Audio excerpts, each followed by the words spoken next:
شرح سود میں اضافہ، اسٹیٹ بینک نے مانیٹری پالیسی کا اعلان کر دیا۔ شرح سود 10.5 سے بڑھا کر 11.5 کر دی گئی۔ ملک میں مہنگائی کا نیا طوفان آنے کا خدشہ۔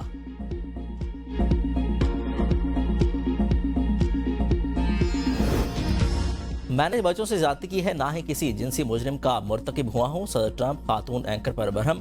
اینکر نے ڈنر حملہ کا منشور پڑھ کر سنایا جس میں ایپسٹین فائل سے منسلک جنسی جرائم کا ذکر تھا۔ صدر ٹرمپ نے تل بلا کر کہا کہ تم بہت خوفناک لوگ ہو، میرا نام ان سے جوڑ رہا ہے جن کا مجھ سے کوئی لینا دینا نہیں۔ ان الزامات میں مجھے بری کر دیا گیا تھا۔ وہ تمہارے دوست ہیں جو ایپسٹین فائل میں ملوث تھے۔ تم ایک ذہنی بیمار شخص کا لکھا پڑھ رہی ہو، تمہیں شرم آنی چاہیے، تمہیں یہ نوٹ نہیں پڑھنا چاہیے تھا۔ پول ٹامس پر آج فرد جرم عائد کیے جانے کا امکان۔ ملزم ٹرمپ انتظامیہ کے اعلیٰ عہدیداروں کو نشانہ بنانا چاہتا تھا۔ منسوب تحریری دستاویزات کے مطابق تقریب میں موجود دیگر افراد اور ہوٹل کا عملہ حملہ کا ہدف نہیں تھے۔ ضرورت پڑنے پر ان پر حملہ کیا جا سکتا تھا۔ کیلیفورنیا میں ایک مقام پر چھاپہ مار کر شواہد اکٹھے کر لیے گئے۔ ووٹر ریکارڈ میں ملزم کی کسی سیاسی جماعت سے وابستگی ظاہر نہیں ہوئی۔ کاملا ہیرس مہم کو $25 عطیہ کرنے کا ذکر ہے۔ ملزم کا سابقہ پولیس ریکارڈ نہیں ہے۔ مقامی اسپتال میں ملزم کا علاج جاری۔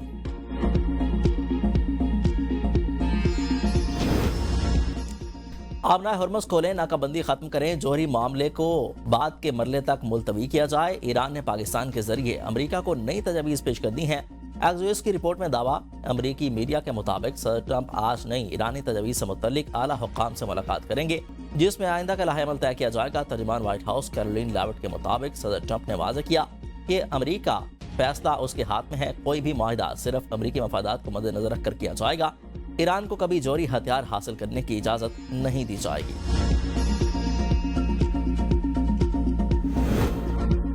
ایران جنگ جلد ختم ہو جائے گی اور ہم فاتح ہوں گے۔ ایران بات کرنا چاہتا ہے تو وہ ہمیں فون کر سکتا ہے۔ صدر ٹرمپ کی میڈیا سے گفتگو۔ کہا کہ ایران میں جن لوگوں سے ہم نمٹ رہے ہیں ان میں سے کچھ مناسب اور کچھ نہیں ہیں۔ ایران کا افزودہ یورینیم کا معاملہ مذاکرات کا حصہ ہے، ہم اسے حاصل کریں گے۔ امید ہے ایران دانش مندی کا مظاہرہ کرے گا۔ میں پاکستان کا بہت احترام کرتا ہوں۔ پاکستان کے فیلڈ مارشل اور وزیر اعظم بہت اچھے اور قابل احترام ہیں۔ پاک بھارت جنگ کے دوران 11 طیارے گرائے گئے۔ روس اور یوکرین میں جاری کشیدگی کو ختم کرنا چاہتے ہیں۔ روس اور یوکرین کے صدور سے تعمیری بات چیت ہوئی ہے۔ چین سے زیادہ مایوس نہیں ہوں۔ ایران کے معاملے میں نیٹو نے ہمارا ساتھ نہیں دیا۔ جب جنگ ختم ہو گئی تو برطانیہ نے کہا کہ وہ جہاز بھیجے گا، یہ اچھا نہیں ہے۔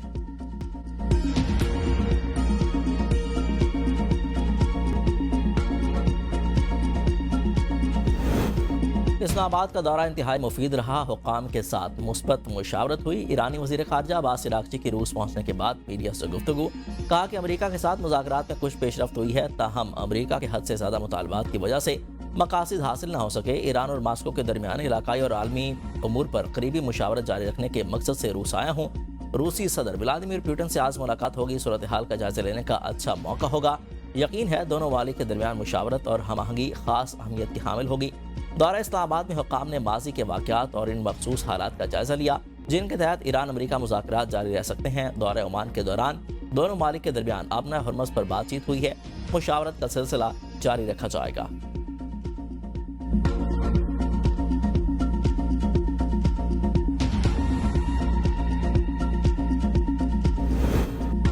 انگورا اڈا زلول خیل میں افغان اشتعال انگیزی، پاک فوج کی بروقت کارروائی، متعدد پوسٹیں تباہ۔ پاک فوج کی بروقت کارروائی کے بعد فتنہ الخوارج کی در اندازی کی تمام کوششیں ناکام بنا دی گئیں۔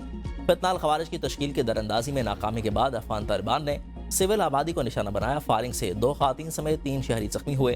آپریشن غضب للحق کی مؤثر کارروائیوں کے بعد افغان طالبان شکست کی بوکھلاہٹ میں سول آبادی کو نشانہ بنانے لگے۔ اہل علاقہ کی افغان طالبان کی فائرنگ کی مذمت، پاک فوج سے بھرپور جوابی کارروائی کا مطالبہ۔ وزیر داخلہ محسن نقوی کا خارجیوں کی در اندازی کی کوشش ناکام بنانے پر پاک فوج کو خراج تحسین۔ کہا کہ ایک قوم کو پاک فوج کی پیشہ ورانہ مہارت اور جرأت پر فخر ہے۔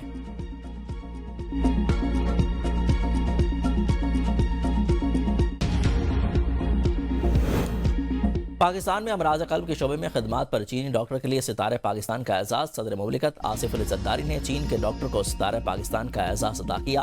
پاکستان اور چین کے اداروں کے درمیان مفاہمتی یادداشتوں پر دستخط کی تقریب ہوئی۔ چین کے شہر چانگشیا میں ہونے والی تقریب میں صدر زرداری بھی شریک ہوئے۔ سمندری پانی قابل استعمال بنانے میں تعاون سمیت زرعی ٹیکنالوجی اور چائے کے شعبے میں تعاون پر سمجھوتوں پر دستخط۔ محکمہ بلدیات سندھ اور ایولیوشن انوائرمنٹل ٹیکنالوجی گروپ کے درمیان بھی پہلی مفاہمتی یادداشت پر دستخط ہوئے۔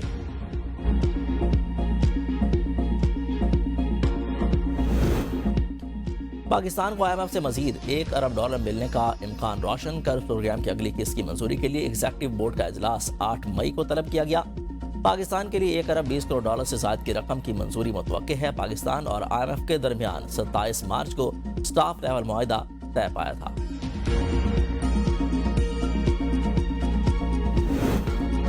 وفاقی آئینی عدالت نے پاسپورٹ اینڈ امیگریشن رولز کی قرارداد شدہ دفعات بحال کر دی ہیں۔ حکومت کا شہریوں کے پاسپورٹ غیر فعال قرار دینے کا اختیار بھی بحال۔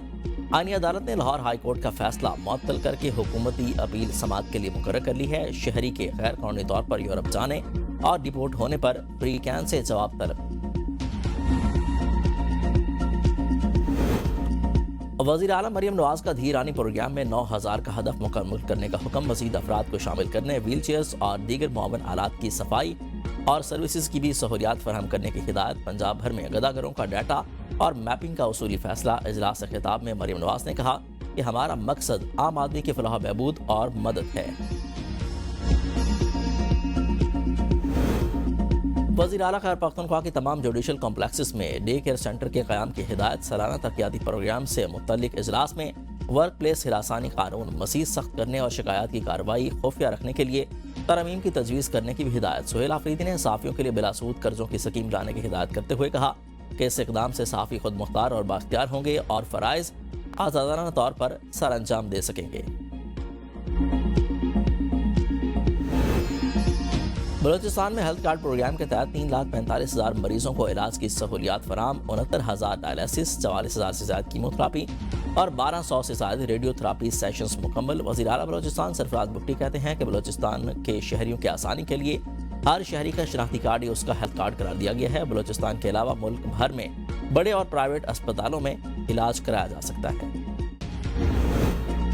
صومالیہ میں بحری قزاقوں کے قبضے میں پاکستانیوں کی واپسی کے لیے کوششیں جاری ہیں۔ سفارت خانہ رابطے میں ہے۔ گورنر سندھ نہال ہاشمی کی پریس کانفرنس کہا کہ یورپی یونین کی تنظیموں سے بھی رابطہ کیا ہے۔ معاملے پر خاموشی نہیں بلکہ کام کیا جا رہا ہے۔ مغوی شہریوں کے اہل خانہ لاوارث نہیں ہیں، حکومت ان کی دیکھ بھال کرے گی۔